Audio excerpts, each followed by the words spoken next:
Let's move down to some big town where they love a gal by the cut of her butt.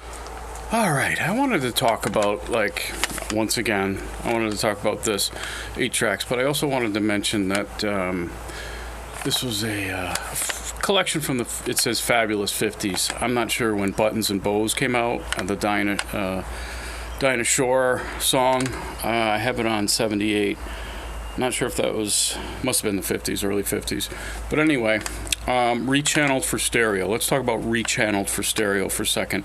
What that did was take old mono recordings and basically add a bunch of reverb to it and give it some space. But what it did is just bathe it in reverb, so it sounds like shit. You might notice, like, I have some of the Christmas 78s, like Rudolph the Red-Nosed Reindeer, the original Gene Autry 78. I got like 2 or 3 copies of that. The other ones as well, the sort of Gene Autry Christmas ones. I heard one today at Jimmy Rogers, one, and this one as well. Rechannel for stereo. I have like another 8-track. It's a Billie Holiday 8-track. Just, it sounds like shit because they just used to put so much reverb on it to rechanneled for stereo was the thing. It said on there, rechanneled for stereo. And that, like I said, just added the extra layer of reverb, which is not good. And this is the equivalent, which I think is people might look back on colorizing. And it's one thing that I cannot stand. They did that with the Beatles 8 days a week thing. Colorized, perfectly good, black and white, great film footage. I see that on the internet.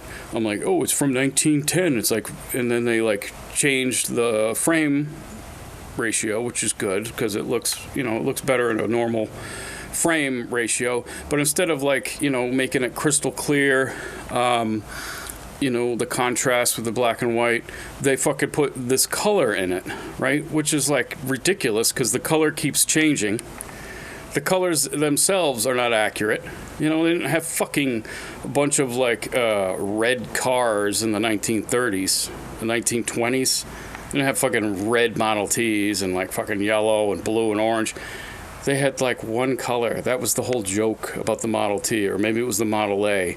It comes in all colors as long as you like black or whatever it was. That joke. It's an old joke. Literally, it's like 100 years old. But the colorization of these things is just a shame. I see film noir movies that are on YouTube that have been colorized. I'm like, do you realize what the fuck you did? Black and white, if you get like good quality, good contrast, it's beautiful. That's the way they wanted it to look. The shadows and everything else, the light and shadows, okay? That's what you need. That's what the original intent was.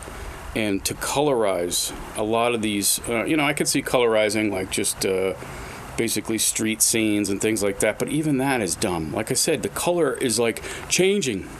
Like you turn it on, it's like, oh, that's like brown, it's yellow, it's brown, it's yellow, and then it's like the colors are wrong to begin with. So it's a trend that is very irritating to me. It's like we have to make this appealing to the younger folks, so let's fucking colorize it because they won't watch it if it's black and white.